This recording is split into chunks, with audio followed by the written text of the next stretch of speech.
de lo que hayan anotado.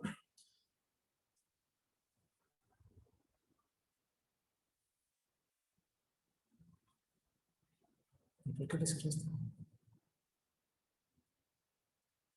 Nunca les hacemos. Quien guste compartirnos, por favor. Bueno, yo anoté, buenas tardes, Vic-Pantes. Yo anoté que aparecieron las experiencias originarias que surgen de las cosas ordinarias que en realidad son extraordinarias. También que descubren que están desnudos después de una transgresión. Esa desnudez originaria es donde comienza a tomarse conciencia del cuerpo y que aparece una plenitud también ordinaria por nuestro cuerpo y que somos, más bien que el cuerpo manifiesta lo que somos y que aparece el pudor como un valor moral más que, y de ahí aparece la vergüenza, hasta que ellos se dan cuenta que están desnudos. Es lo que yo anoté. Gracias, Adi. ¿Alguien más?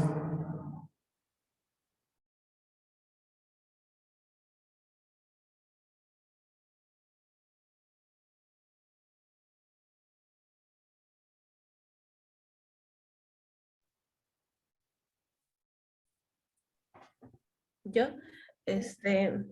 para agregar un poco solamente respecto de lo que es el pudor, anoté que el ser humano, al tener pudor, el ser humano está experimentando una especie de temor ante su otro yo. Y cuando experimentas vergüenza, o más bien la ausencia de vergüenza es una expresión de plenitud personal. Y la vergüenza se siente como ante algo malo. Es una experiencia más como negativa, y el pudor es como una herramienta para reservar como la inocencia primaria. Ok, muy bien. Gracias, Irma. ¿Alguien más?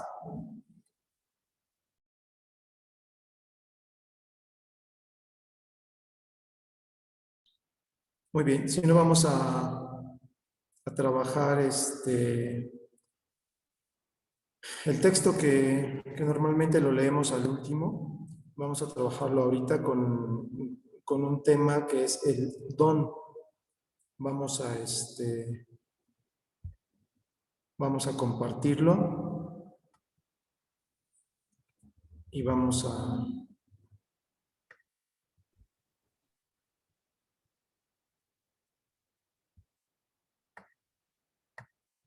a ver qué se introduce aquí desde este otro texto. Y ahorita regresamos a darle continuidad a las catequesis del Papa Juan Pablo, que vamos a introducir pues también otro tema nuevo.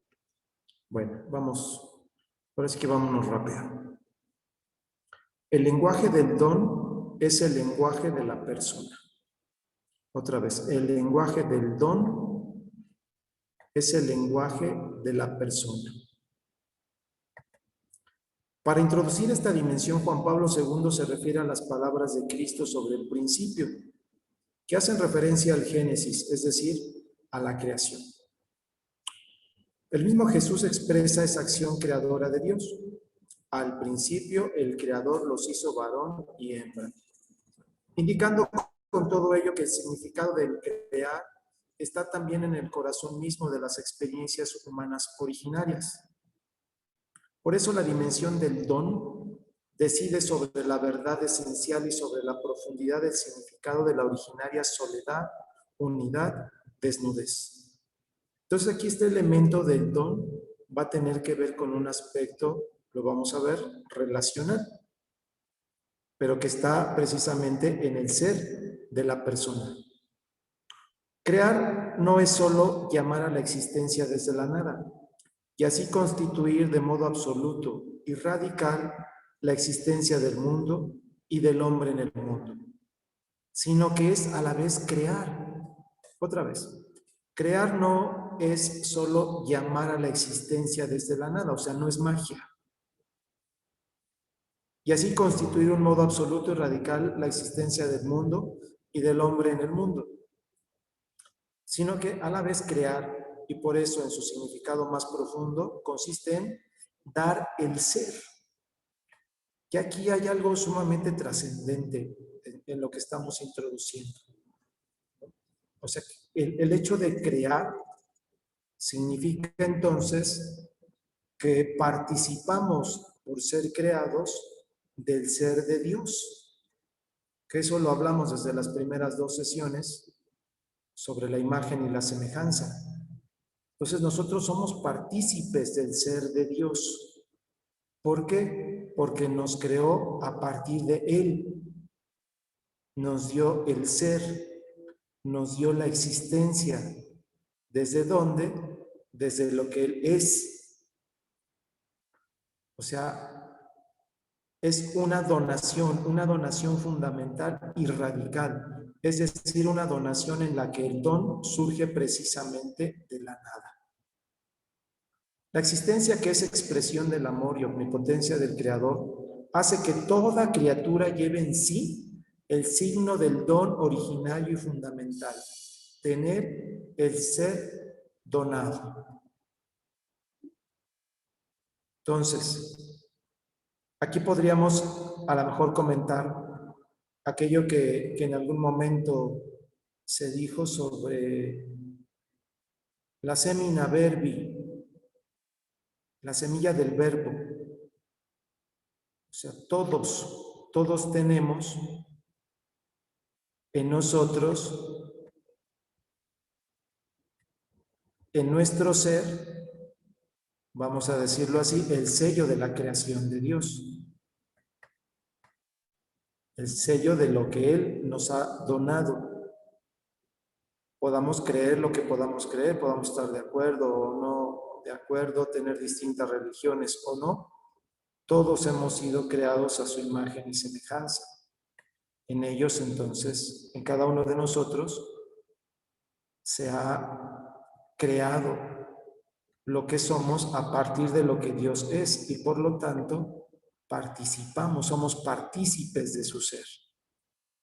O sea, por eso puedo amar, por eso puedo perdonar, por eso puedo ser misericordioso, por eso tengo todas estas capacidades superiores, que son las que me hacen imagen y semejanza con Dios, pero que participo de lo que Dios es, a través de ese don originario.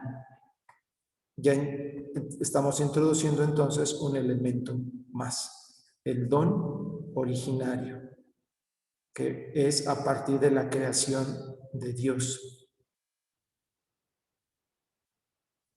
Nos crea a partir de lo que Él es. Solo el amor da comienzo al bien. Fíjense qué bonita frase, ¿no? Solo el amor da comienzo al bien. Obra el bien y se complace en el bien. Ese sería como para anotarlo, ¿no? Solo el amor da comienzo al bien. Obra el bien y se complace en el bien. ¿Por qué? Porque eso está en el ser de cada uno de nosotros. Y aquí pudiésemos citar el ejemplo del borrador, ¿no? Vio Dios que era muy bueno cuanto había hecho. El don es expresión del amor. Por eso el amor es la fuente de todo don. De hecho, el don manifiesta, expresa, revela el amor. Por eso el amor es el regalo, don especial, esencial. Sin amor no hay don.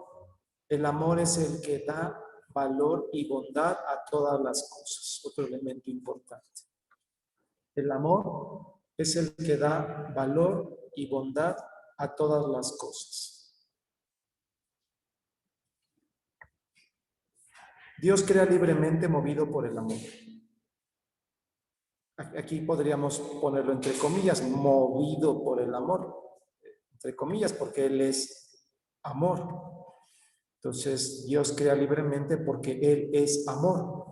Aquí pudiésemos corregirle tantito. Dios crea libremente porque Él es amor. Crea donando el ser. Lo que decíamos, somos partícipes del ser de Dios, pero esta donación es solamente a través de lo que Él es. Amor, no nos puede donar lo que no es. Dios crea libremente movido por el amor, crea donando el ser, o sea, la existencia. Por eso el amor es lo que sostiene en la existencia la creación. El principio del cual procede y el fundamento en el cual se sostiene toda la creación es el amor de Dios. La realidad existe porque es amada, porque así lo quiso Dios. Es el amor el que lo hace existir. Sin embargo, el concepto donar no puede referirse a la nada. Ese concepto indica al que da y al que recibe el don, y también la relación que se establece entre ellos. A ver. Esta relación surge en el momento mismo de la creación del hombre. Esta relación se manifiesta sobre todo por la expresión Dios creó al hombre a imagen suya, a imagen de Dios lo creó. En el relato de la creación del mundo visible, el donar tiene sentido solo respecto al hombre. Ahí hay un elemento importante. El donar tiene sentido solamente respecto al hombre. Ante toda la obra de la creación, solo Él se puede decir que ha sido gratificado con ese don. El mundo visible ha sido creado para Él. Fíjate qué hermoso, ¿eh? La creación es un don, porque en ella aparece el hombre, que como imagen de Dios es capaz de comprender el sentido mismo del don en la llamada de la nada a la existencia. Otra vez. La creación es un don, porque en ella aparece el hombre, que como imagen de Dios es capaz de comprender el sentido mismo del don de la llamada de la nada a la existencia. El hombre es el único que es capaz de comprender ese es el sentido del don, el sentido de la donación. Es el único, porque las cosas han sido creadas para él.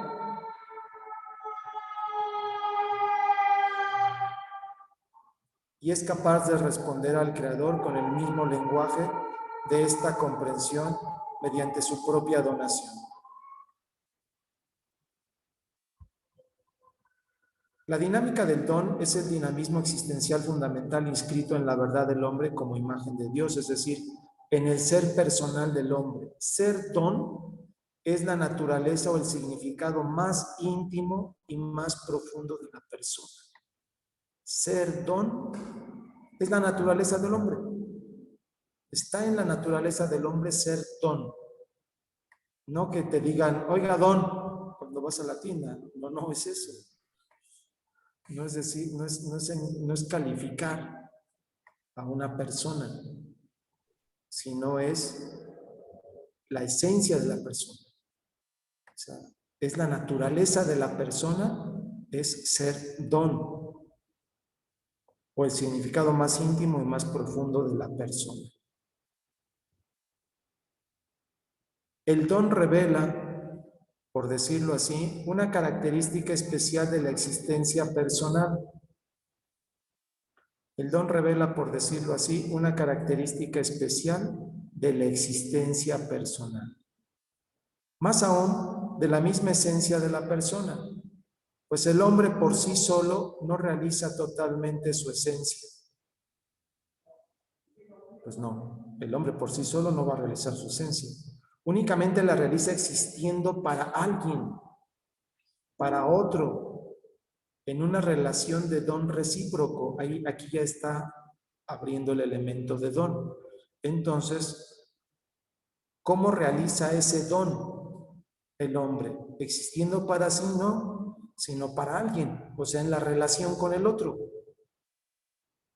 En la relación con el otro se plenifica la esencia del don en el hombre.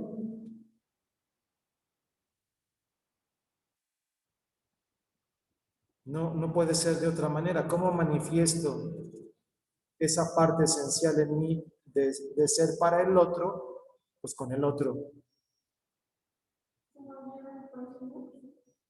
El hombre que es don no puede existir más que como don para otro, sino no vive la verdad de su esencia y de su existencia.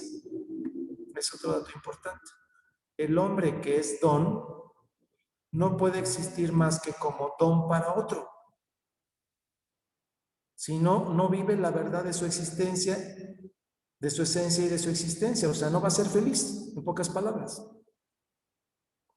Aquellos que a lo mejor se van a aislar de los otros, porque el hombre es el lobo del hombre, pues entonces no están viviendo su don para el otro.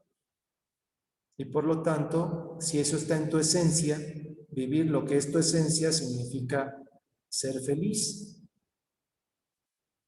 Entonces, si no vive la verdad de su esencia y de su existencia, pues no logra la felicidad.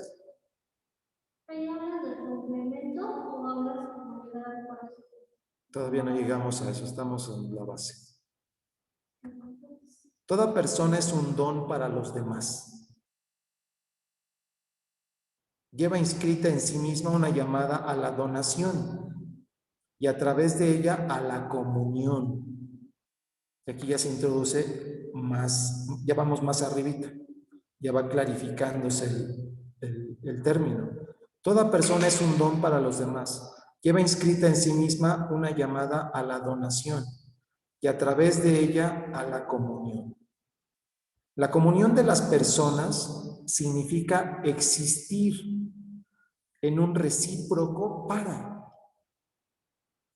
La comunión de las personas significa existir en un recíproco para, en una relación de don recíproco.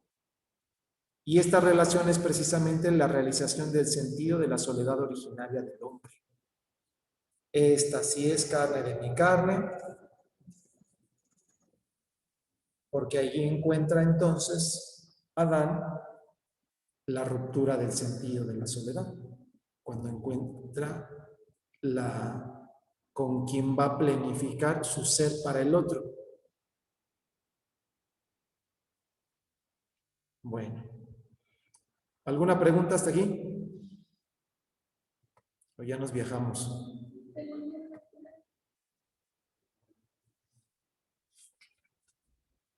Pareciese que está en primera instancia muy filosófico.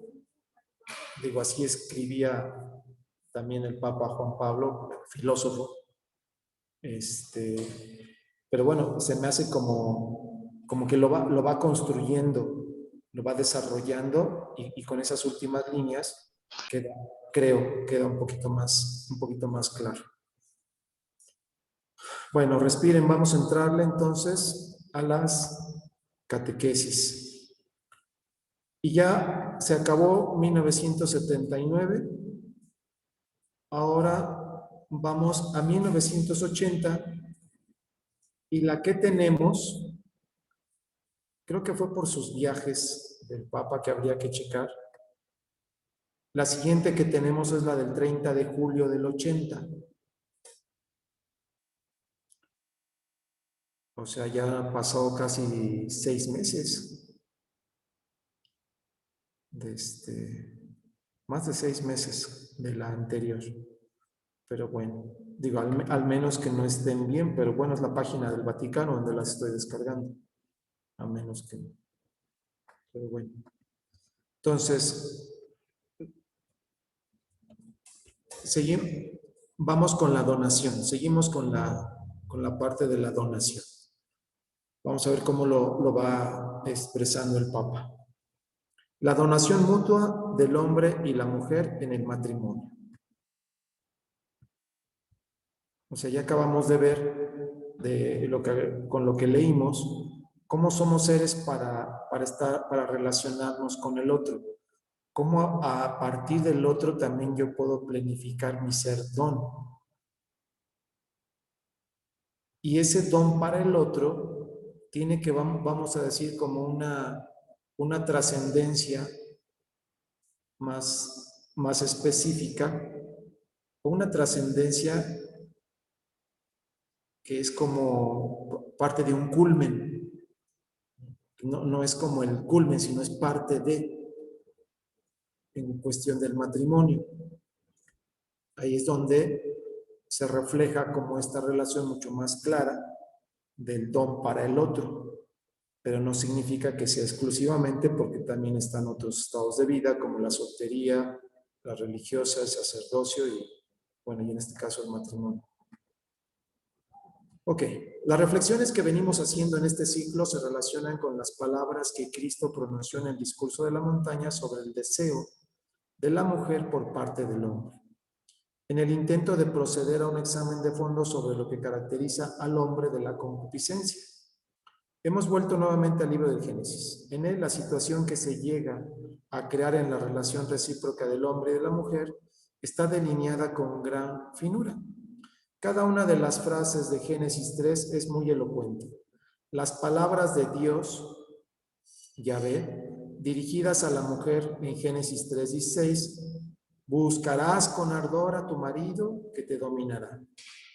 Parecen revelar, analizándolas profundamente, el modo en que la relación de don recíproco que existía entre ellos es el estado original de la inocencia.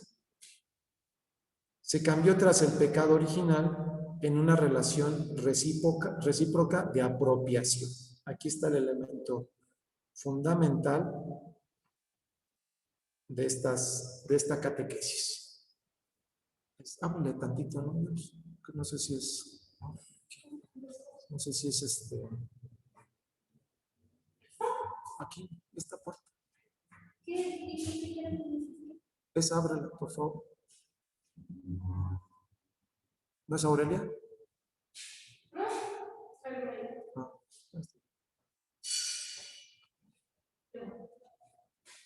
Nuevamente, el modo en que la relación de don recíproco que existía entre ellos en el estado original de inocencia se cambió. O sea, está el don, la donación, que está relacionado con el estado o la experiencia originaria de inocencia. Y esa cambia tras el pecado original, y en vez de ser ahora una relación recíproca, una donación en esa inocencia original, ahora es una relación recíproca, pero de apropiación. Eso cuando sucede en el momento de la desobediencia, en el momento del pecado original. Pues ahí está el elemento. Ojalá esto quede así de claro, ¿no? Es una relación de recíproca apropiación, de dominación, de control, de subsumir al otro. Ahí entrará a través del pecado original. Ups.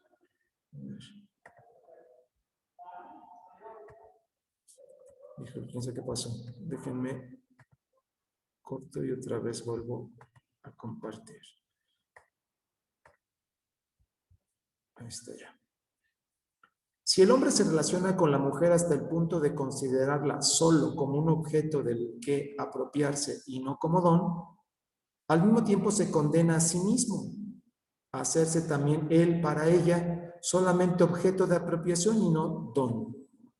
¿Y cuántas veces vemos esto en nuestra sociedad o hasta en las familias? Nuevamente, si el hombre se relaciona con la mujer hasta el punto de considerarla solo como un objeto del que apropiarse, dominarse y controlar y no como un don recíproco, al mismo tiempo se condena a sí mismo a hacerse también el objeto que ella va a apropiar, que ella va a dominar, que ella va a controlar, y no va a ser un don para el otro, ni para la otra. Ya entendiendo esto, ya. prácticamente toda la catequesis. Y no solamente es en la cuestión del matrimonio, o sea, es en la relación de personas, ¿no? Parece que las palabras del Génesis 3:16 tratan de tal relación bilateral, aunque directamente solo se diga, él te dominará. Por otra parte, en la apropiación unilateral, que indirectamente es bilateral, desaparece la estructura de la comunión entre personas. Ambos seres humanos se hacen casi incapaces de alcanzar la medida interior del corazón, orientada hacia la libertad del don y al significado nupcial del cuerpo, que le es intrínseco. El significado nupcial del cuerpo. Allá entró otro elemento. Nuevamente, desaparece la estructura de la comunión entre las personas. Ambos seres humanos se hacen casi incapaces de alcanzar la medida interior del corazón, orientada hacia la libertad del don y el significado nupcial del cuerpo. Hasta aquí, ¿cuál sería el significado nupcial del cuerpo?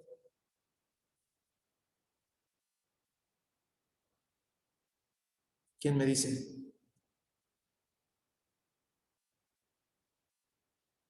Y quien se vaya a casar, si esto lo entiende, pues sí se puede casar. Si no, mejor que no le entre. ¿Cuál es el significado nupcial del cuerpo?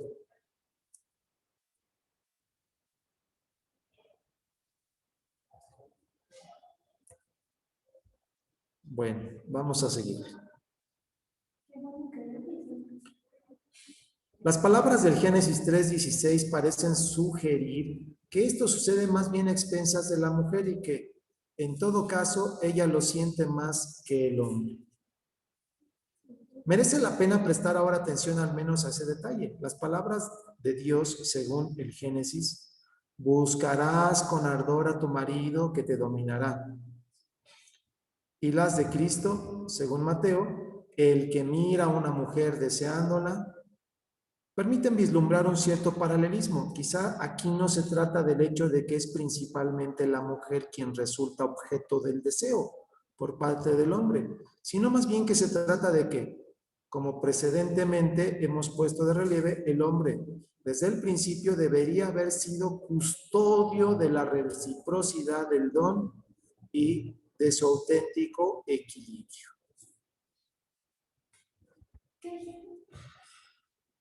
El hombre desde el principio debería haber sido custodio de la reciprocidad del don y de su auténtico equilibrio. El análisis de ese principio muestra precisamente la responsabilidad del hombre al acoger la feminidad como don y corresponderla con un mutuo, bilateral intercambio, o sea, acoger la mujer, acoger la masculinidad como don. Acuérdense lo que veíamos, ¿no? Al verla, se reconoce en él su masculinidad y ella reconoce en sí su feminidad al verlo a él. Contrasta abiertamente con esto el obtener de la mujer su propio don mediante la concupiscencia, aunque el mantenimiento del equilibrio del don parece estar confinado a ambos. Corresponde sobre todo al hombre una especial responsabilidad. Como si de él principalmente dependiese que el equilibrio se mantenga o se rompa, o incluso, si ya se ha roto, sea eventualmente restablecido. Ciertamente la diversidad de funciones,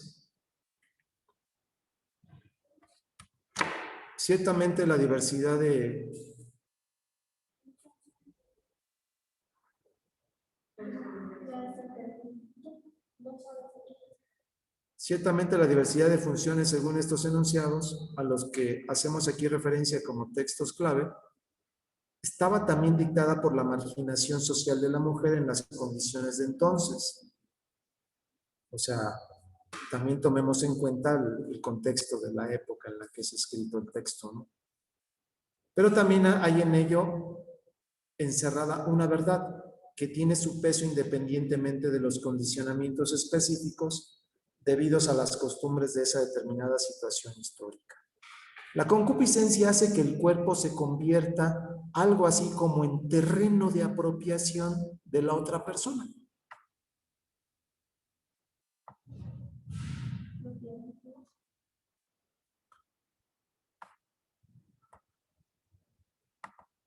A ver, vamos a regresarnos en cuestión de historia de la salvación. Están el pueblo de Israel, están en las estepas de Moab, antes de cruzar el Jordán, más o menos a la altura de Jericó. Otra vez, imagínense, y por eso poníamos mapita y todo eso. Están agrupados ya como un ejército el pueblo de Israel, no entraron así como paracaidistas, están agrupados como ejército en las estepas de Moab para cruzar el Jordán cerca de Jericó. ¿Para qué? ¿Quién me dice?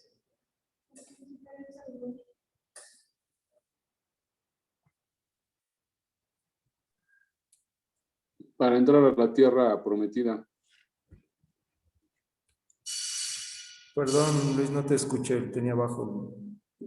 Van a entrar a la tierra prometida. ¿Para qué? ¿Para habitarla? ¿Por qué? Porque Dios les había prometido que ese iba a ser el lugar de residencia de ellos. Su libertad. Ajá. ¿Tomaron posesión de la tierra prometida o conquistaron la tierra prometida? Oh, muy buena pregunta. Yo creo que la conquistaron. Aunque realmente, pues se puede decir que tomaron posesión porque se las habían ofrecido, pero pues al final de cuentas la conquistan porque empiezan a dominar a los pueblos ya existentes que estaban ahí. Entre comillas, ¿por qué no los dominaron? Bueno, sí, ok. Pero hubo muchas guerras. Es en ese, a lo mejor en ese orden como lo dijiste. Toman posesión de la tierra prometida.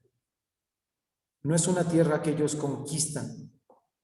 No es una tierra que, vamos a decir, les podría pertenecer porque la adquirieron a través de un esfuerzo, de una compraventa. No. O sea, les fue otorgada. Y eso lo comento porque entonces el cuidado de la tierra prometida es distinto. Si actualmente se habla de que, pues, históricamente les pertenece, que también los palestinos dirán lo mismo, que vienen de Ismael, pero aquí hay un elemento importante, Dios les dona. O sea, esa es la lectura teológica, no estamos hablando de una lectura histórica. La lectura teológica, la interpretación de ese hecho es de que Dios dona esa tierra.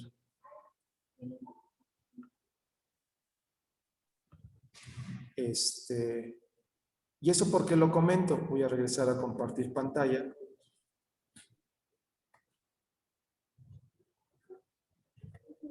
Porque la persona pareciese entonces, o que hay esa tendencia de dominar, de controlar o de apropiarnos del otro, como si fuese algo que nos perteneciera, y no cuidarlo, protegerlo como el don, como el regalo que nos ha sido otorgado, ¿no? Bueno, como es fácil comprender, esto lleva consigo la pérdida del significado nupcial del cuerpo. O sea, ya no es una donación.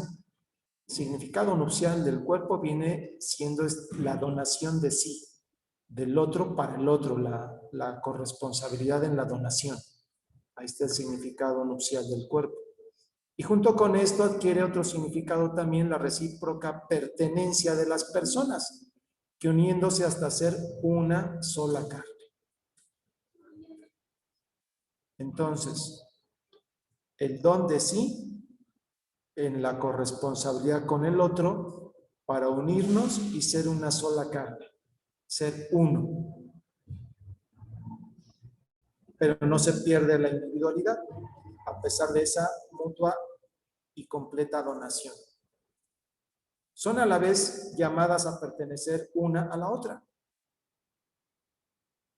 La particular dimensión de la unión personal del hombre y de la mujer a través del amor se expresa en las palabras mío, mía. Estos pronombres que pertenecen desde siempre al lenguaje del amor humano aparecen frecuentemente en las estrofas del Cantar de los Cantares y también en otros textos bíblicos. Son pronombres que en su significado material denotan una relación de posesión, pero en nuestro caso indican la analogía personal de tal relación, o sea, la pertenencia recíproca del hombre y de la mujer, especialmente cuando se pertenecen como cónyuges en la unidad del cuerpo. El PDF está en el, pues te lo mandé para que no te pierdas. Ya tiene mucho. Se forma según la pertenencia recíproca del hombre y de la mujer, especialmente cuando se pertenecen como cónyuges en la unidad del cuerpo, se forma según esta analogía personal de donación.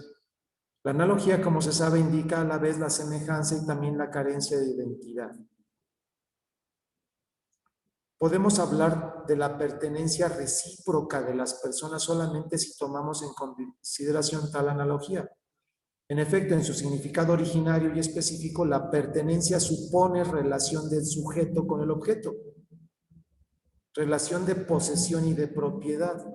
Es una relación no solamente objetiva, sino sobre todo material. Pertenencia de algo, por tanto, de un objeto a alguien. A ver.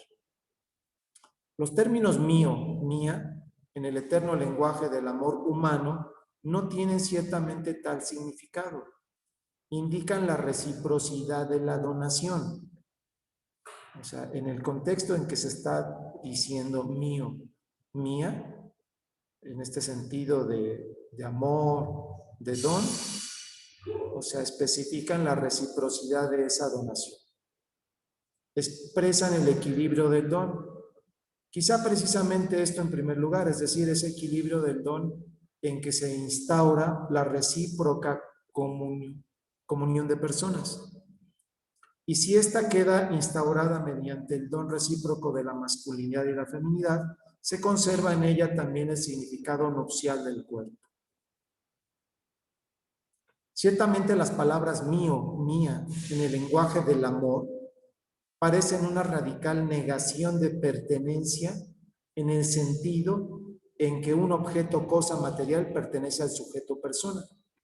O sea, al decir en el amor mío, mía, se rompe esa lógica de posesión, esa lógica de volver objeto al otro. Ella es mía, yo soy suyo. Ella es mía, él es mío. Desde el amor, desde este significado esponsal del cuerpo, significa, por lo tanto, la negación de la objetualización del otro.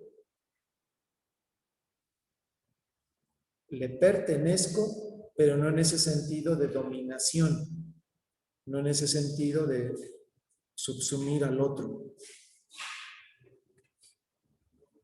La analogía conserva su función mientras no cae en el significado antes expuesto. La triple concupiscencia, y en especial la concupiscencia de la carne, quita a la recíproca pertenencia del hombre y de la mujer la dimensión que es propia de la analogía personal, en la que los términos mía y mía, mío, mía, conservan su significado esencial.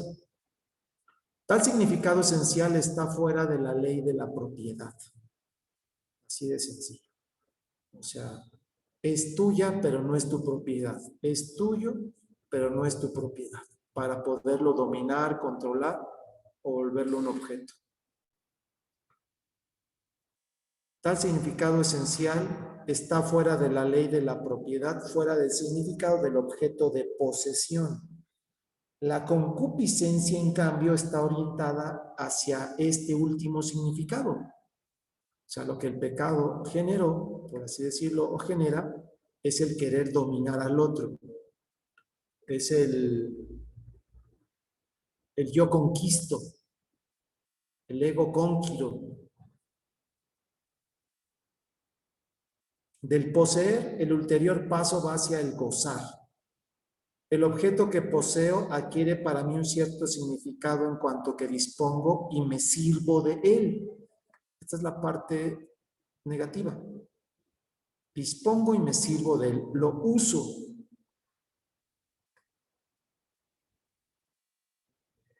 Es evidente que la analogía personal de la pertenencia se contrapone decididamente a ese significado. Y esta oposición es un signo de que lo que en la relación recíproca del hombre y de la mujer viene del Padre, conserva su persistencia y continuidad en contraste con lo que viene del mundo.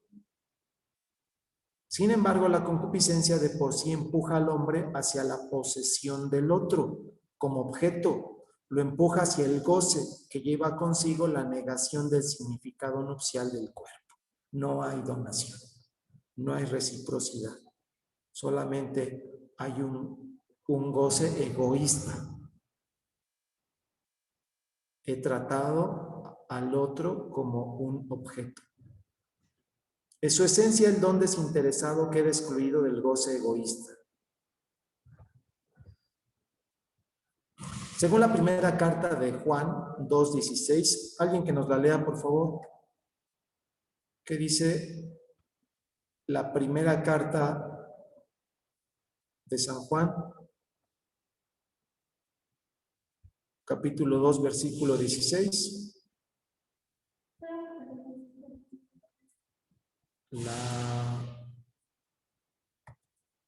Ahorita te lo mando.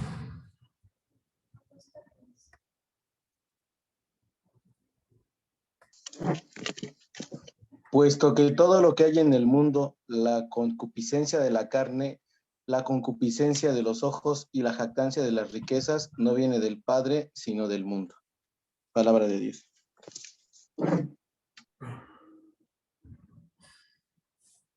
Entonces, ahí está estableciendo como estos polos opuestos, ¿no?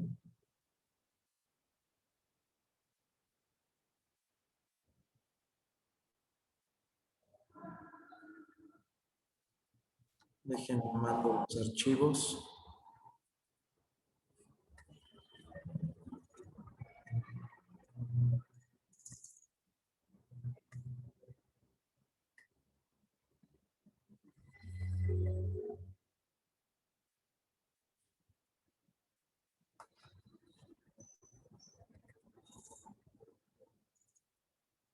De julio, 6 de agosto, 6 de agosto, y ya.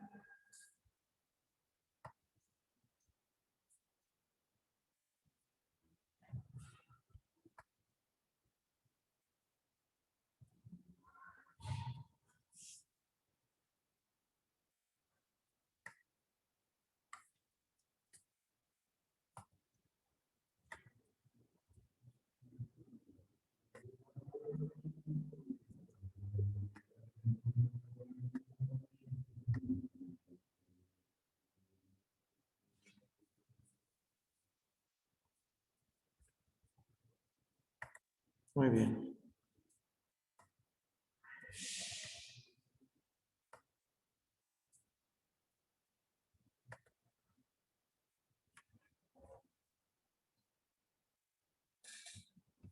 Entonces, o es del Padre o es del mundo. Según la primera carta de Juan, la concupiscencia muestra sobre todo el estado del espíritu humano. También la concupiscencia de la carne atestigua en primer lugar el estado del espíritu humano. A este problema convendrá dedicarle Aplicando la teología de San Juan al terreno de las experiencias descritas en Génesis 3, como también a las palabras pronunciadas por Cristo en el discurso de la montaña, encontramos, por así decirlo, una dimensión concreta de esa oposición que, junto con el pecado, nació en el corazón humano entre el espíritu y el cuerpo. Sus consecuencias se dejan sentir en la relación recíproca de las personas, cuya unidad en la humanidad está determinada desde el principio por el hecho de que son hombre y mujer. Desde que en el hombre se instaló otra ley que repugna a la ley de mi mente, diría Pablo, existe como un constante peligro en tal modo de ver, de valorar, de amar, por el que el deseo del cuerpo se manifiesta más potente que el deseo de la mente. O sea, el deseo del otro por lo que es. Y es precisamente esta verdad sobre el hombre, esta componente antropológica, lo que debemos tener siempre presente si queremos comprender hasta el fondo el llamamiento dirigido por Cristo al corazón humano en el discurso de la montaña. Muy bien. Entonces ya se introdujo ahí otros elementos. Hay elementos nuevos. El don, la parte del sentido esponsal del cuerpo, la parte de la donación,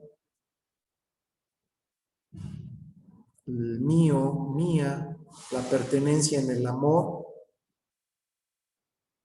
Y bueno, ¿algún comentario? Yo tengo una duda, Vic. ¿Qué entendemos por triple concupiscencia? ¿Perdón? ¿Qué debemos de entender como triple concupiscencia? Ok. ¿Alguien quiere responderla?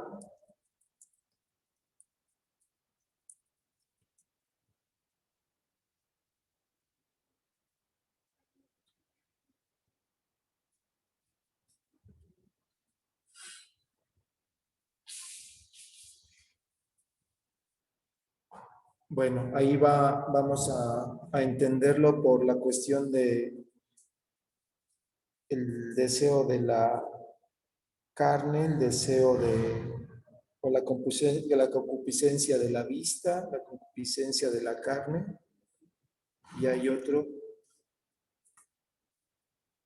creo que tiene que ver con la soberbia.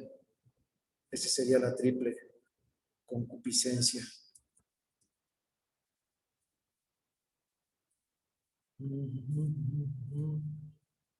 Y eso va a surgir, espero no equivocarme, del sermón de la montaña.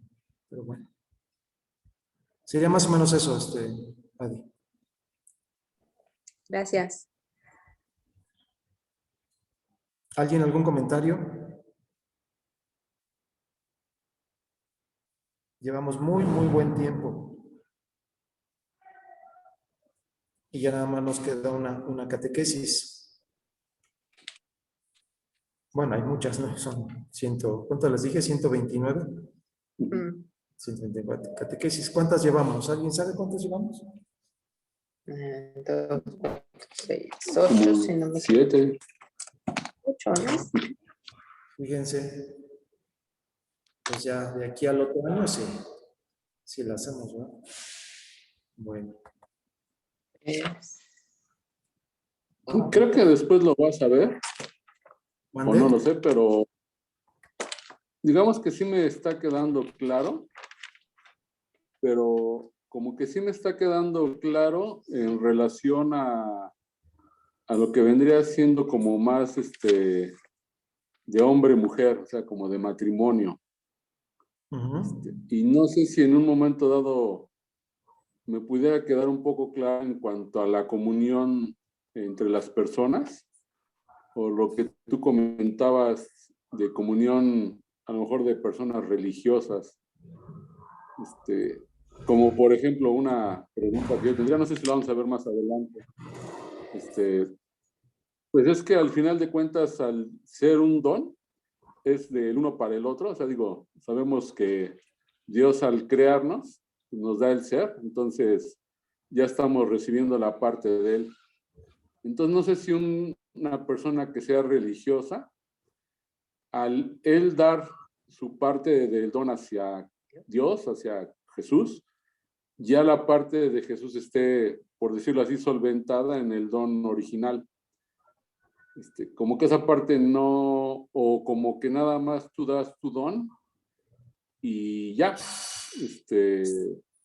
y como que ahí no me queda muy claro, o también con las demás personas, ¿no? O sea, a lo mejor tú te donas a las demás haciendo servicios, siendo misionero, etcétera, pero pues no sé si al final de cuentas también ellos como que se donan a ti, o sea, no sé si esa reciprocidad ahí.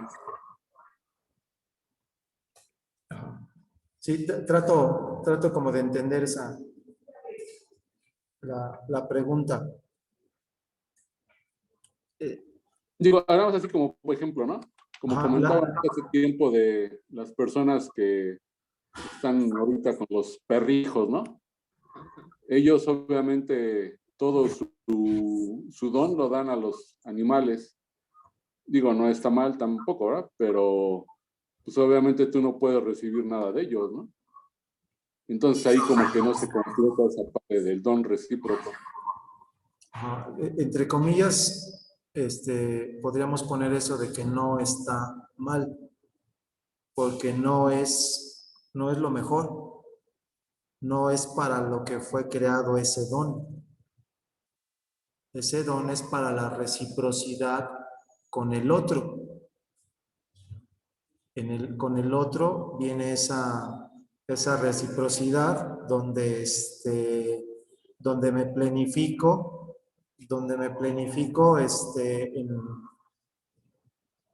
me planifico en la reciprocidad con el otro. No me voy a planificar con la animalia, porque no es hueso de mi hueso, ni es carne de mi carne, ¿no? No hay esa plenitud con la animalia. Es con el otro. En el caso de una persona, por ejemplo, religiosa, si en el fundamento no está el amor, entonces se puede volver una donación vacía, sin sentido, porque no encuentra la reciprocidad. O sea, tiene que alimentarse, ese amor tiene que ser alimentado en la reciprocidad del don. Y eso solamente lo va a encontrar en la relación íntima y personal, primero con Cristo. Si no hay esa relación íntima y personal con Cristo, la donación a los otros se va a vaciar tarde o temprano, o va a ser una mera llamarada de petate, diría mi abuelita. Y se va a volver como un tarde o temprano un vacío, un sinsentido, porque no encuentra esa persona como la reciprocidad en lo que hace por los demás. Don Bosco lo decía, ¿no? Muy claramente: por ustedes estudio, por ustedes trabajo, por ustedes estoy dispuesto a dar la vida. O sea, la donación de Don Bosco era plena a sus jóvenes. La donación que él recibía era por su relación íntima con Dios, porque no esperaba que la reciprocidad viniera primero, o viniera, quiero decirlo así, de los mismos destinatarios de su amor. O sea, porque el primer amor de Don Bosco es Cristo. Y claro que la naturalidad de la reciprocidad del amor, pues lo encuentra Don Bosco también en los muchachos.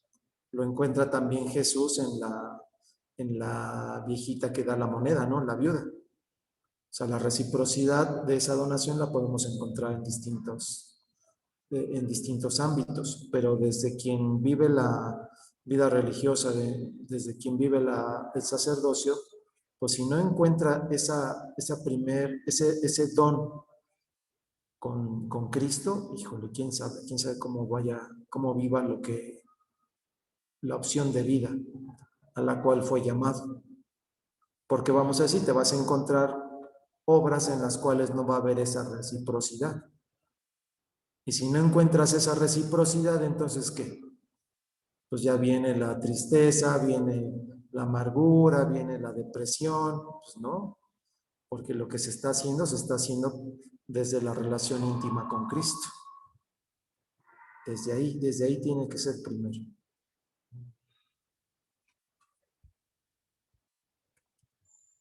No sé, Luis. Sí, me queda claro.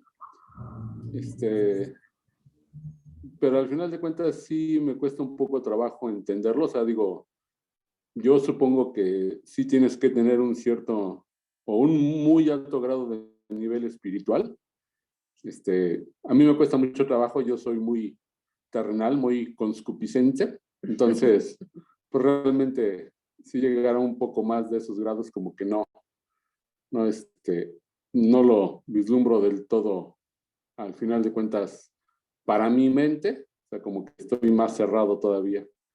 Y yo precisamente, pues sí estoy en contra, por ejemplo, una de las cosas muy personales que yo critico mucho de la iglesia católica, es que pues precisamente no se les permita a los sacerdotes pues tener familia, ¿no?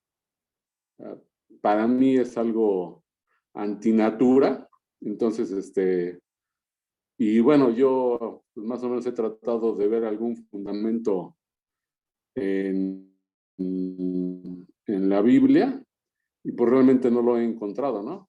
Inclusive hablando de los 600 y tantos preceptos que maneja Moisés, pues inclusive hasta en eso se da muy específicamente las condiciones de cómo tiene que ser la vida sacerdotal, ¿no? Que tienes que tener una vida pues intachable, que tu esposa también tenga una reputación intachable y tus hijos que también lleven una vida correcta. Entonces, pues salir manejando todo eso y al llegar a este siglo y que se les prohíba a los religiosos pues no tener esa relación conyugal, pues así como que pues yo siempre he estado, me causa mucho conflicto pues, pero bueno, ese es un comentario nada más, pero sí quedó.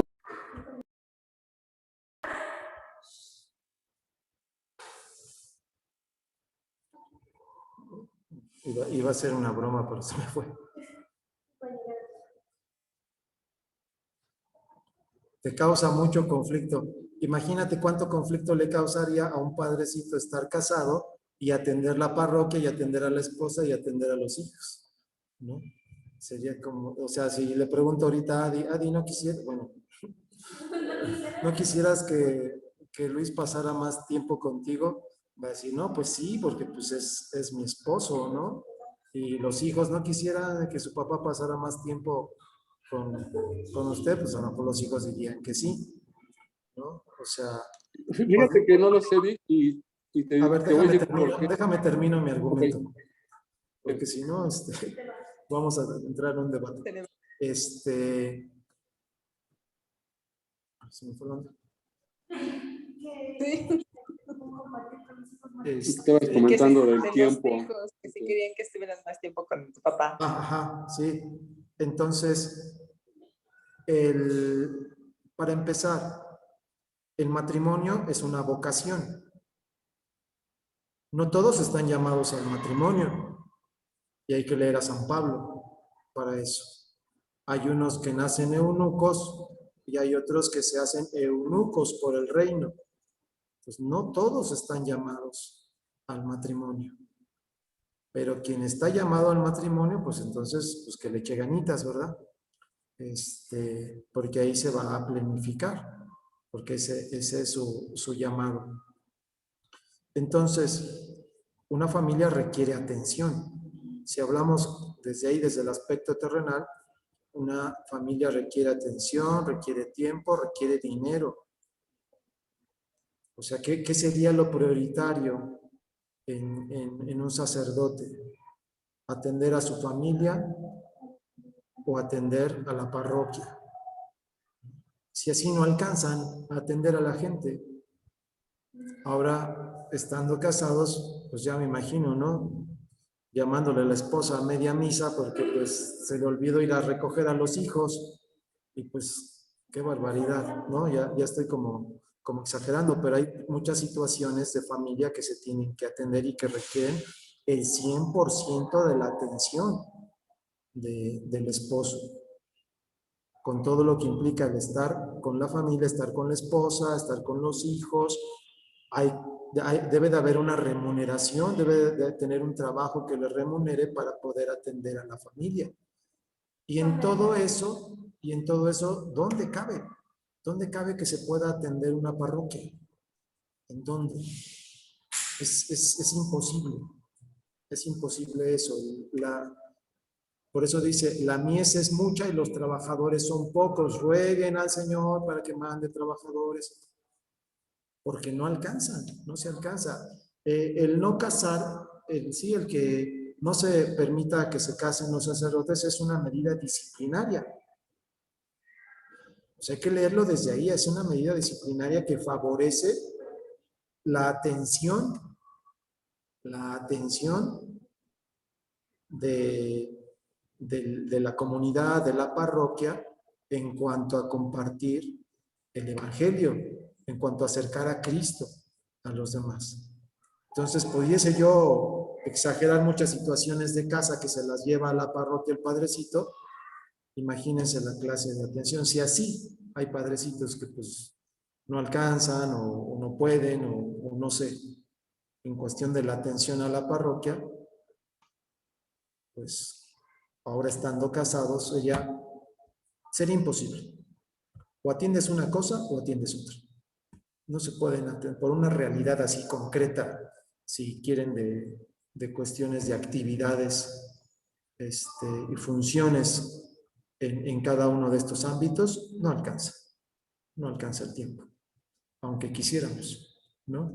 Porque que dijera el obispo o que dijera el papa, órale ya, cásense, levanto la cuestión disciplinar, ¿no? Les levanto el castigo, ya pueden casarse, ¿no? Ya les levanto el castigo. Órale, cásense, ¿no? Y pues, imagínense. Y en base a eso, ¿no crees que si se levantara esa prohibición, pudiera existir la posibilidad de que hubiera más sacerdotes? Al no estar tan fuerte la restricción, por decirte, digo. Ajá, pero ¿qué tiene que ver el matrimonio con el sacerdocio? Por ejemplo, o sea, en este caso, digo, es un ejemplo que no lo haría, ¿no? Pero bueno. Ajá. ¿Sabes qué? A mí sí me agrada como que apoyar a la iglesia y estar al frente y todo. Yo no podría estarlo, pues porque obviamente estoy casado, ¿no? Pero bueno, ¿sabes qué? Quiero tener cierta formación y quisiera ser sacerdote. Entonces, si estuviera abierta la posibilidad, pues entonces como que yo sí podría hacerlo, ¿no? Y entonces a lo mejor pudiera ser que mucha gente que estuviera en esa situación, pues pudiera ser el sacerdote, ¿no? O sea, no sé si me explico también cuántos laicos hay que están apoyando a la iglesia y pues que al final de cuentas no pueden ser sacerdotes como tal, ¿no? No. Te aseguro, tú, ¿no? Luis, no podrías. Tú no sabes lo que es atender una parroquia con todo lo que tiene. Ser párroco no tienes ni idea de todo lo que hay que atender, porque es un territorio, no nada más es ir a dar misa, ¿no? Pues el domingo nada más da misa el padre y pasan canastito y le dan dinero y por eso trae su carrazo, ¿no? O sea, lo que se hace en una parroquia no alcanzan, no hay párroco que alcance a atender al 100% su parroquia. ¿Y por qué? ¿Y qué necesita entonces? Pues necesita vicarios, necesita agentes de pastoral. O sea, la estructura de la parroquia está organizada de tal manera que puede atenderse bien una parroquia si se tienen como todas estas figuras, los vicarios, los diáconos, los agentes de pastoral. Ahí sí podría ser, pero no sucede así. La realidad es que no sucede así. Y con todo ese equipo, entonces sí podría alcanzar a cubrir casi toda la atención de la parroquia. Solamente así podría atender, pero tener tiempo para atender a una esposa, no. No, es imposible. Ahí, más porque, digo, a lo mejor, yo entiendo, porque no eres la primera persona que lo dice, ¿no? Sí, Roberto, por favor.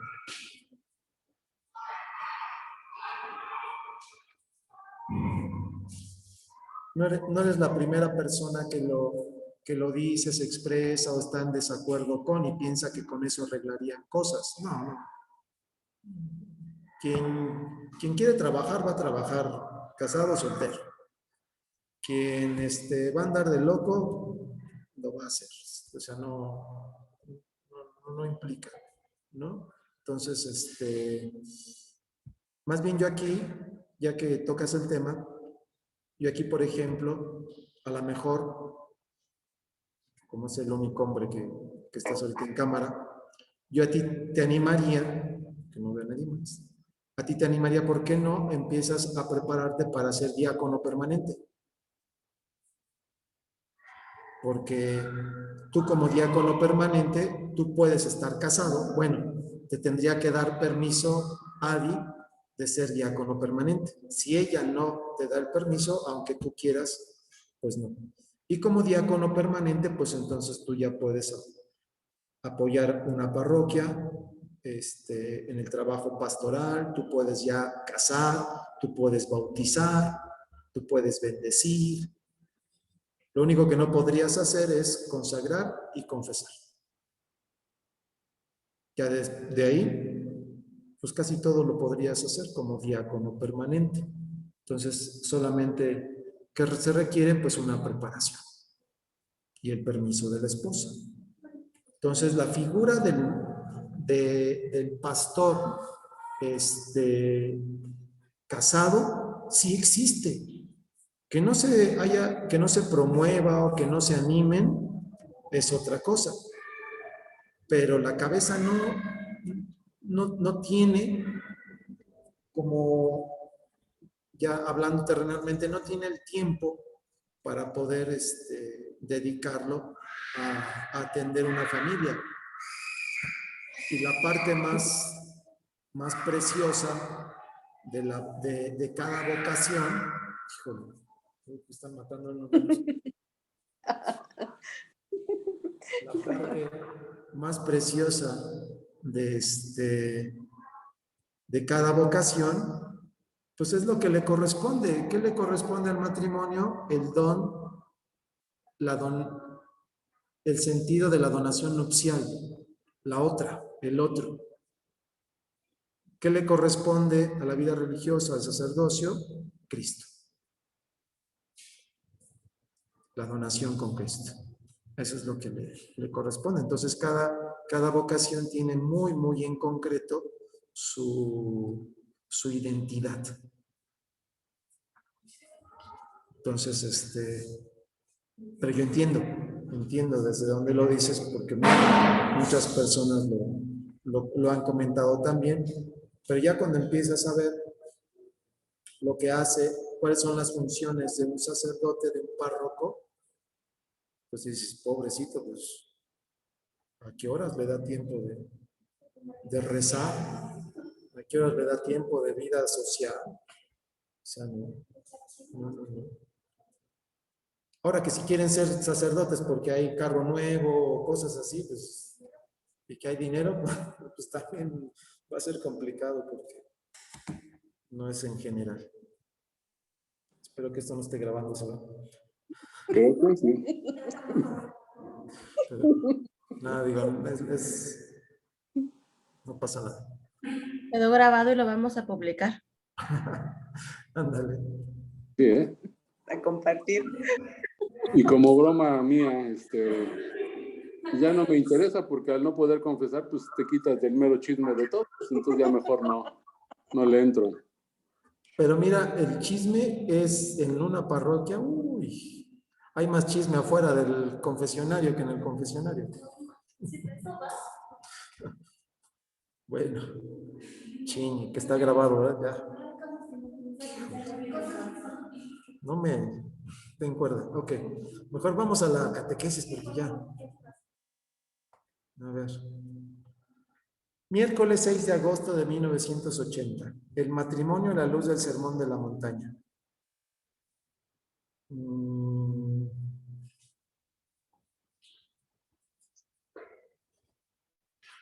A ver, no sé quién ahí está Conchita, ¿sí está Conchita? A ver, Conchita, háganos favor de leernos el sermón de la montaña, por favor.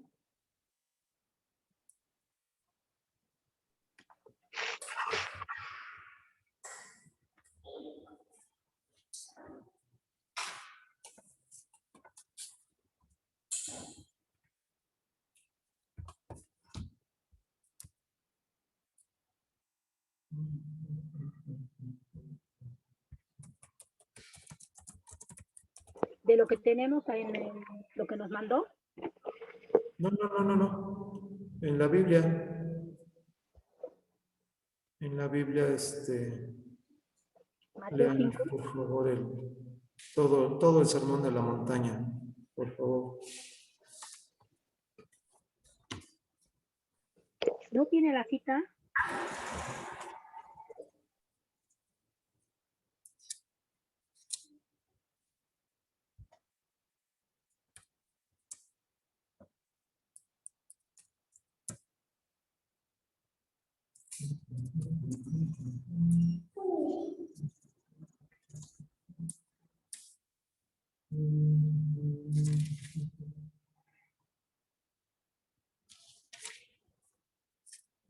Pues sí, sería todo desde el 1, desde el 1 hasta el 12, Conchita. Mateo 5, del 1 al 12.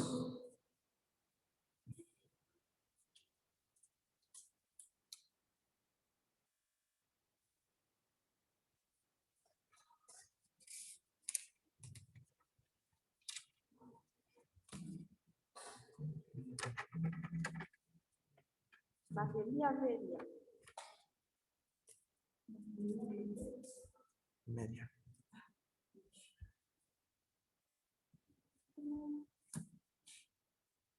¿Ya la encontró, Conchita? Ya, es que también me lo estaban aquí buscando en línea. Dice, Jesús al ver toda aquella muchedumbre, subió al monte, se sentó y sus discípulos se reunieron a su alrededor. Entonces comenzó a hablar y les enseñaba diciendo, felices los que tienen al espíritu del pobre, porque de ellos, y felices los que lloran, porque recibirán consuelo. Felices los pacientes, porque recibirán la tierra en herencia. Felices los que tienen hambre y sed de justicia, porque serán saciados. Felices los compasivos, porque obtendrán misericordia. Felices los de corazón limpio, porque verán a Dios. Felices los que trabajan por la paz, porque serán conocidos como hijos de Dios. Felices los que son perseguidos por causa del bien, porque de ellos es el reino de los cielos. Felices ustedes cuando por causa mía los insulten, los persigan y les levanten toda clase de calumnias. Alégrense y muéstrense contentos, porque será grande la recompensa que recibirán en el cielo. Pues bien, saben que así persiguieron a los profetas que vinieron antes que ustedes. Palabra de Dios.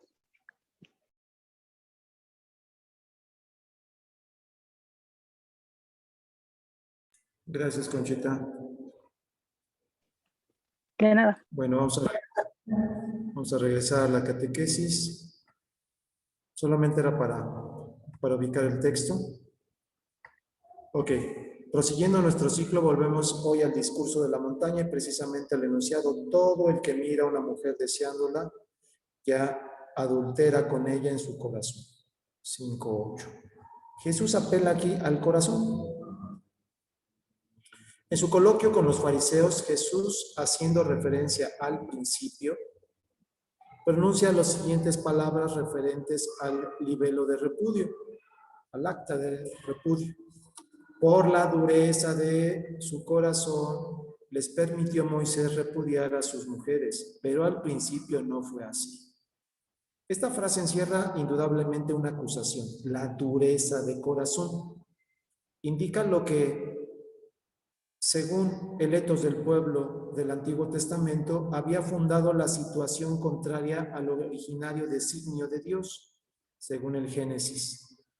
Y es ahí donde hay que buscar la clave para interpretar toda la legislación de Israel en el ámbito del matrimonio, y con un sentido más amplio en el conjunto de las relaciones entre hombre y mujer. Hablando de la dureza de corazón, Cristo acusa, por decirlo así, a todo el sujeto interior, que es responsable de la deformación de la ley. En el discurso de la montaña, hace también una alusión al corazón, pero las palabras pronunciadas ahí no parecen una acusación solamente. Debemos reflexionar una vez más sobre ellas, insertándolas lo más posible en su dimensión histórica. El análisis hecho hasta ahora tendiente a enfocar al hombre de la concupiscencia, en su momento genético, casi en el punto inicial de su historia entrelazada con la teología, constituye una amplia introducción, sobre todo antropológica, al trabajo que todavía hay que emprender. La sucesiva etapa de nuestro análisis deberá ser de carácter ético. El discurso de la montaña, y en especial ese pasaje que hemos elegido como centro de nuestros análisis, forma parte de la proclamación del nuevo etos, el etos del Evangelio. En las enseñanzas de Cristo está profundamente unido con la concupiscencia del principio, por lo tanto, con el misterio de la creación en su originaria sencillez y riqueza, y al mismo tiempo el etos que Cristo proclama en el discurso de la montaña está enderezado de modo realista al hombre histórico, transformado en hombre de la concupiscencia. La triple concupiscencia, en efecto, es herencia de toda la humanidad y el corazón humano realmente participa en ella. Cristo, que sabe lo que hay en todo hombre, no puede hablar de otro modo sino con semejante conocimiento de causa. Desde ese punto de vista, en las palabras de Mateo no prevalece la acusación sino el juicio, un juicio realista sobre el corazón humano. La dureza de corazón, un juicio que de una parte tiene un fundamento antropológico y de otra un carácter directamente ético. Para el etos del Evangelio es un juicio constitutivo. A ver. En el discurso de la montaña, Cristo se dirige directamente al hombre que pertenece a una sociedad bien definida. También el maestro pertenece a esa sociedad, a ese pueblo. Por tanto, hay que buscar en las palabras de Cristo una referencia a los hechos, a las situaciones, a las instituciones con que estaba cotidianamente familiarizado. Hay que someter tales referencias a un análisis por lo menos sumario a fin de que surja más claramente el significado ético de las palabras de Mateo. Sin embargo, con esas palabras, Cristo se dirige también de modo indirecto pero real a todo hombre histórico.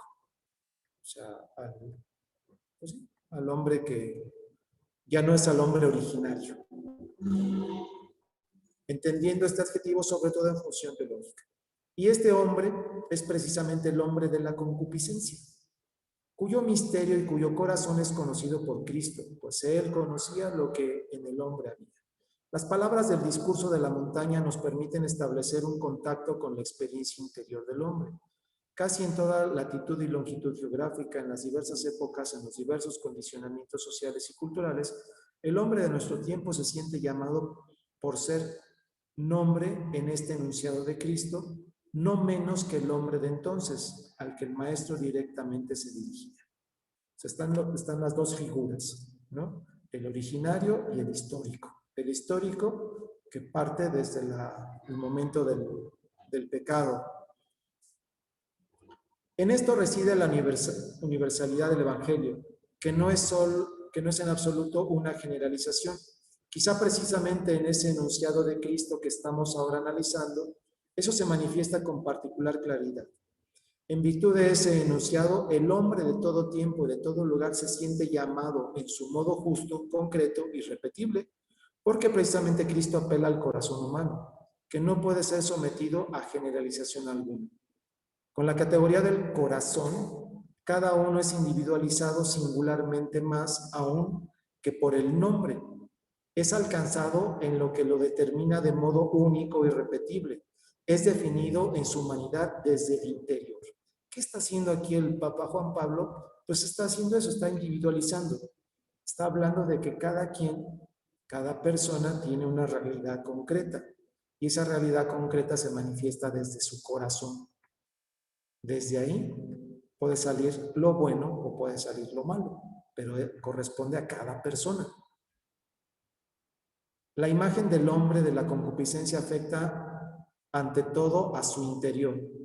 La historia del corazón humano después del pecado original está escrita bajo la presión de la triple concupiscencia, con la que se enlaza también la más profunda imagen de Letos en sus diversos documentos históricos.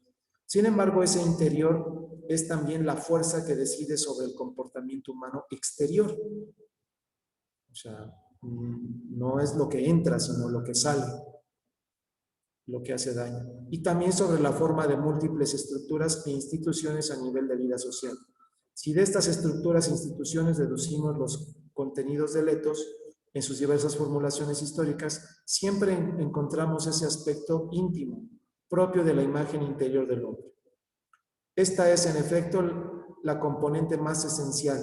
Las palabras de Cristo en el discurso de la montaña y especialmente en las de Mateo lo indican de modo inequívoco. Ningún estudio sobre el etos humano puede dejar de lado esto con indiferencia. O sea, hay una realidad del hombre, ¿no?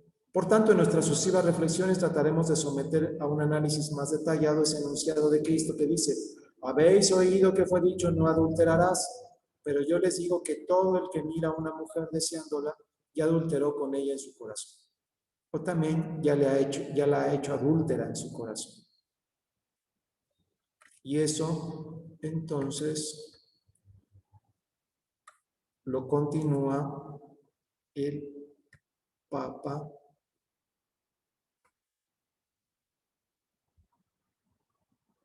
en, como lo más grande, bueno, ahí está.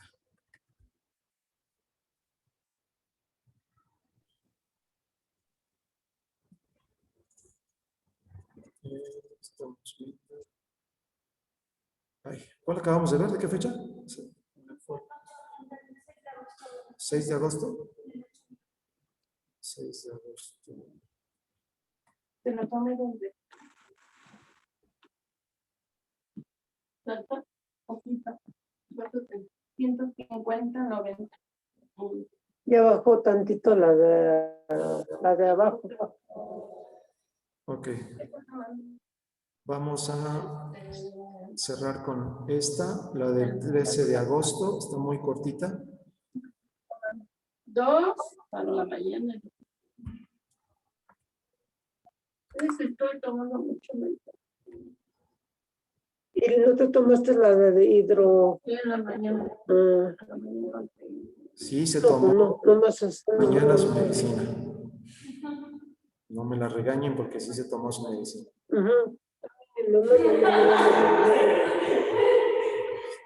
Carmen tiene su micrófono prendido. Estamos La de esperando. abajo 100.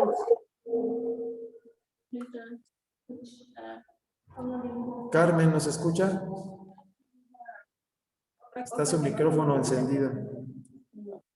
Que yo no le gusta nada. Que yo le dije de las gotas, pero no. Eso es por culpa de Luis, que hablaba del chisme. Ahí está. Ya nos estamos enterando aquí del chisme. Eso, gracias. Va. Esta solamente desde aquí, no se las he enviado, solamente desde aquí, desde compartir pantalla. Pero es la del 13 de agosto del 80. Bueno, a ver si la puedo ver rápidamente. 13 de agosto.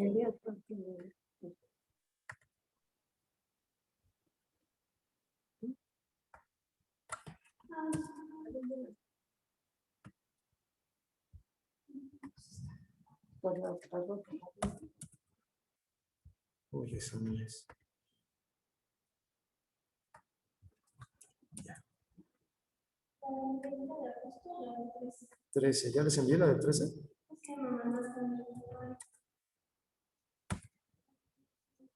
Les envié la, perdón, les envié la del 13 de agosto. No, nada más la del 30 de julio y la del 6 de agosto. Ok, perdón. Entonces, ahí va. 13 de agosto del 80. Ahí está.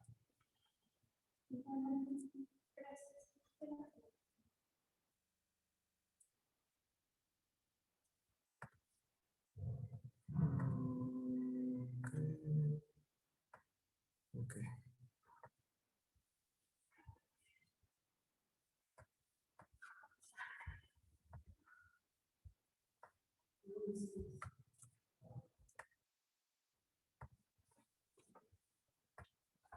Ya vamos a terminar, ¿eh? Para los que se me están durmiendo aquí, ya vamos a terminar. 13 de agosto de 1980. Cristo identifica el adulterio con el pecado.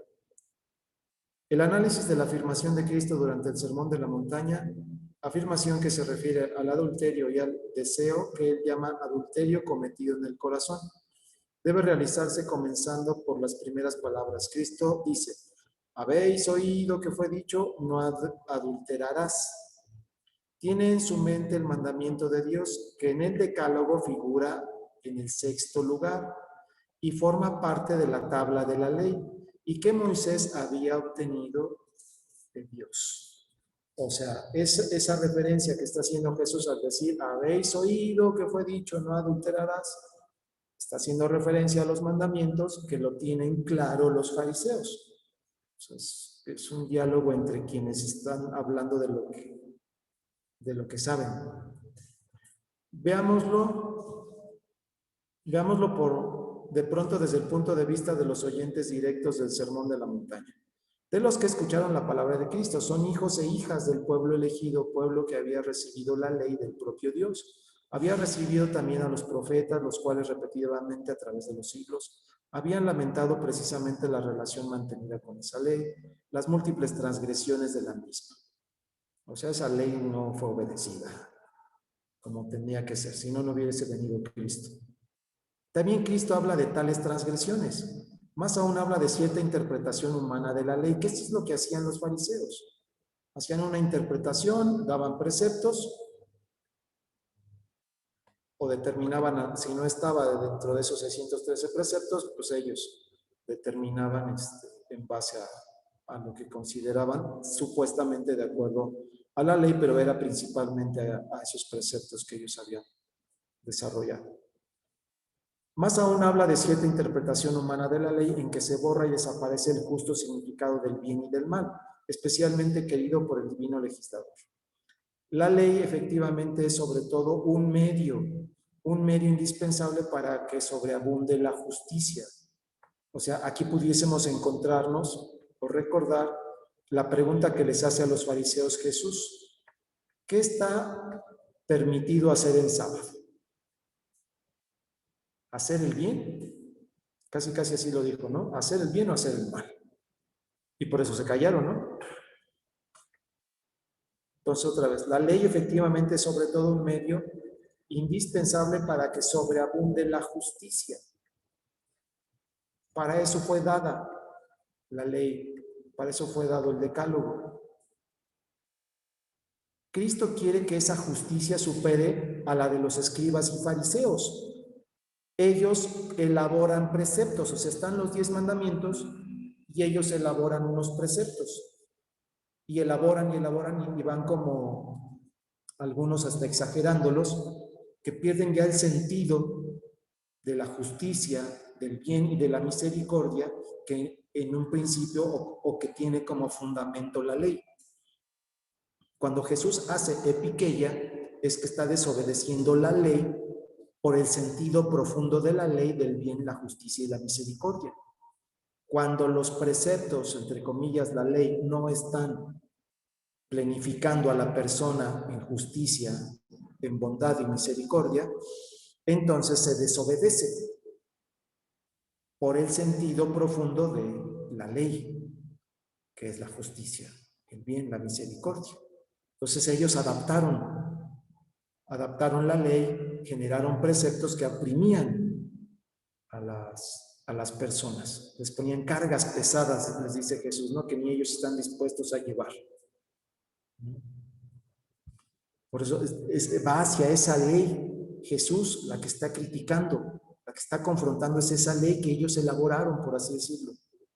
Esa ley, entre comillas, que ellos elaboraron. Hacia eso va. Jesús no va contra los 10 mandamientos. Va contra lo que los fariseos construyeron. No acepta la interpretación que a lo largo de los siglos han dado ellos al auténtico contenido de la ley. Ahí está lo que les estoy diciendo. Pues cuando Jesús desobedece, no desobedece esta ley dada por Dios, desobedece lo que ellos han interpretado de la ley. No acepta la interpretación que a lo largo de los siglos han dado ellos al auténtico contenido de la ley, en cuanto que han sometido en cierto modo tal contenido, o sea, el designio y la voluntad del legislador, a diversas debilidades y a los límites de la voluntad humana, derivada precisamente de la triple concupiscencia. Era esa una interpretación casuística. Presentaban los casos y ellos determinaban, y después de eso ya iban armando sus preceptos, sus leyes, que se había superpuesto a la originaria visión del bien y del mal, enlazada con la ley del decálogo. Si Cristo tiende a la transformación del etos, lo hace sobre todo para recuperar la fundamental claridad de la interpretación. O sea, interpretaron mal o no adecuadamente. No penséis que he venido a abrogar la ley o a los profetas. No he venido a abrogarla, sino a hacer que se cumpla, a darle plenitud a la ley. Pero él está hablando de la ley dada por Dios, no por los hombres. Condición para el cumplimiento de la ley es la justa comprensión, y esto se aplica, entre otras cosas, al mandamiento no cometer adulterio. ¿Qué mandamiento es?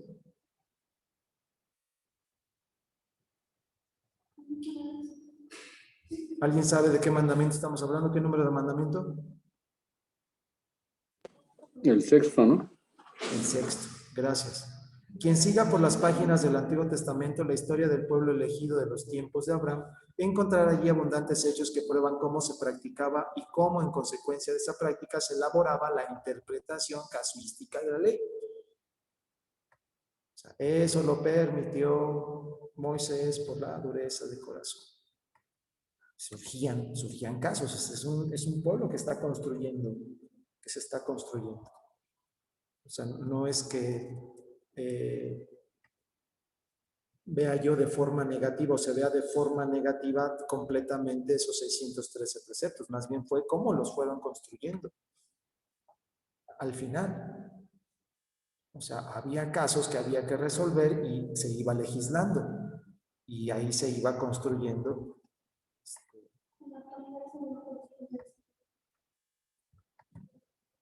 Ante todo, es bien sabido que la historia del Antiguo Testamento es teatro de la sistemática defección de la monogamia. O sea, vamos a ver por qué. Lo cual, para comprender la prohibición, no cometer adulterio, debía tener un significado fundamental. O sea, ¿por qué? ¿Por qué esto de no cometer adulterio? El abandono de la monogamia, especialmente en tiempo de los patriarcas, había sido dictado por el deseo de la prole, de una numerosa prole. Este deseo era tan profundo y la procreación como fin esencial del matrimonio, tan evidente que las esposas que amaban a los maridos, cuando no podían darles descendencia, rogaban por su propia iniciativa a los maridos, los cuales las amaban, que pudieran tomar sobre sus rodillas, o sea, acoger a la prole dada a la vida por otra mujer. O sea, ahí tenemos a Agar, ¿no? Que le da Ismael a Abraham, como la sierva o esclava. que eran las que tomaban para la sierva, la esclava de la señora, eran las que se tomaba para la descendencia, que hubiese varones. Tal fue el caso de Sara respecto a Abraham y también el de Raquel respecto a Jacob. Esas dos narraciones reflejan el clima moral en que se practicaba el decálogo, explican el modo en que el etos israelita era preparado para acoger el mandamiento no cometer adulterio y la aplicación que encontraba tal mandamiento es la más antigua tradición de aquel pueblo. La autoridad de los patriarcas era de hecho la más alta en Israel y tenía un carácter religioso. Estaba estrictamente ligada a la alianza y a la promesa. El mandamiento no cometer adulterio no cambió esa tradición. Todo indica que su ulterior desarrollo no se limitaba a los motivos, que eran excepcionales, que habían guiado al comportamiento de Adán y Sara o de Jacob y Raquel. Si tomamos como ejemplo a los representantes más ilustres de Israel después de Moisés, los reyes de Israel, David y Salomón, la descripción de su vida testigua el establecimiento de la poligamia efectiva, y ello indudablemente por motivos de concupiscencia. O sea, no es que estuviese permitido desde un principio. En la historia de David, que tenía también varias mujeres, debe impresionar no solamente el hecho de que había tomado la mujer de un súbdito suyo, de su general, de ¿cómo se llamaba? La mujer era Tamar. Urías era su general. Sino también la clara conciencia de haber cometido adulterio. Ese hecho, así como la penitencia del rey, son descritos de forma detallada y sugestiva. O sea, ¿por qué se hace así de manera tan detallada? Pues porque cometió un pecado. Por adulterio se entiende solamente la posesión de la mujer de otro, mientras no lo es la posesión de otras mujeres como esposas junto a la primera. Toda la tradición de la antigua alianza indica que en la conciencia de las generaciones que se sucedían en el pueblo elegido, a su etos no fue añadida jamás la exigencia efectiva de la monogamia, como implicación esencial e indispensable del mandamiento no cometer adulterio. Sobre este fondo histórico hay que entender todos los esfuerzos que están dirigidos a introducir el contenido específico del mandamiento no cometer adulterio en el cuadro de la legislación promulgada. Lo confirman los libros de la Biblia, en los que se encuentra registrado ampliamente el conjunto de la legislación del Antiguo Testamento. Si se toma en consideración la letra de la legislación, resulta que esta lucha contra el adulterio de manera decidida y sin miramientos, utilizando medios radicales, incluida la pena de la muerte. Pero lo hace sosteniendo la poligamia efectiva, más aún legalizándola plenamente, al menos de modo indirecto. Esto ellos lo hacen. No es que así se estableciese. Así pues, el adulterio es combatido solo en los límites determinados y en el ámbito de las premisas definitivas que componen la forma esencial del etos del Antiguo Testamento. Aquí por adulterio se entiende sobre todo la infracción del derecho de propiedad del hombre con respecto a cualquier mujer que sea su esposa legal. Tenían varias. No se entiende en cambio el adulterio como aparece desde el punto de vista de la monogamia establecida por el Creador. Sabemos ya que Cristo se refirió al principio precisamente en relación con este argumento. Se harán él y ella una sola carne, acuérdense. O sea, en el principio está establecida la monogamia. Pero después de esto, de acuerdo que está en la Biblia, hay dos puntos de partido, ¿no? Uno que es que ya cuando te casas, cometes adulterio y la mujer que no se casa y está con otro hombre y también comete adulterio y es por partido. Por otra parte, es muy significativa la circunstancia en que Cristo se pone de parte de la mujer, sorprendida en adulterio, y la defiende de la lapidación. Él dice a los acusadores: ¿quién de ustedes está sin pecado? Tire la primera piedra contra ella. Y hay una lectura que nos dice que varios de ellos habían tenido relación con ella. Entonces también a eso va refiriéndose Jesús en ese sentido de, a ver, el que esté libre de pecado. Cuando ellos dejan las piedras y se alejan, dice a la mujer: ve y de ahora en adelante no peques más. Cristo identifica pues claramente el adulterio con el pecado. En cambio, cuando se dirige a los que querían lapidar a la mujer adúltera, no apela prescripciones de la ley israelita, sino exclusivamente a la conciencia. El discernimiento del bien y del mal inscrito en las conciencias humanas puede demostrarse más profundo y más correcto que el contenido de una norma.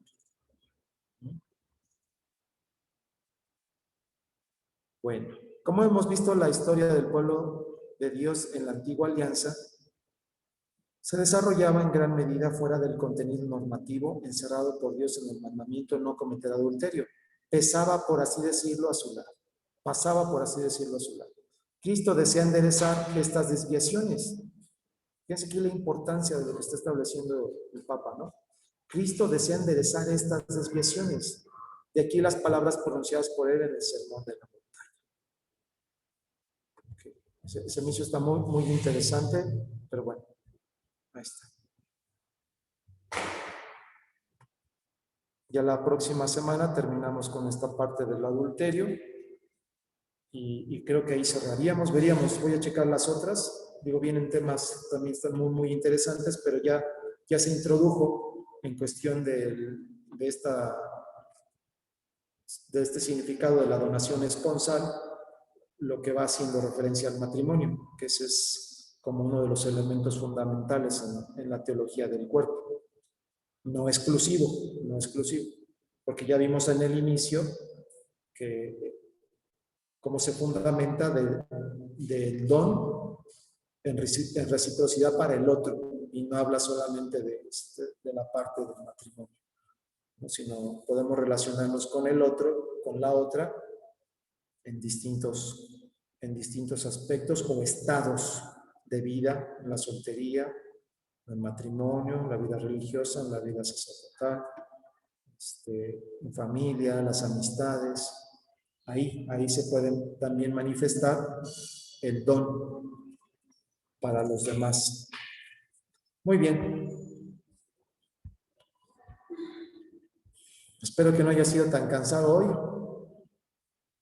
Siempre hay muchas cosas por descubrir. Lamentablemente vamos muy rápido. O tiene que ser así porque, digo, no hay otra manera de poder avanzar. Pero sí les invito a que, pues cuando puedan hay que releer las catequesis, así con calma, un ratito, si es que les queda tiempo, porque pues, sí entiendo que tenemos un chorro de cosas que hacer, pero cuando puedan hagan eso, vayan releyendo las catequesis o vayan adelantándolas. Ya les envié el link de dónde están las catequesis, dónde las pueden bajar. Y bueno. ¿Alguna pregunta, algún comentario? Si no, para que detengamos ya la grabación, que no sé cómo se detiene.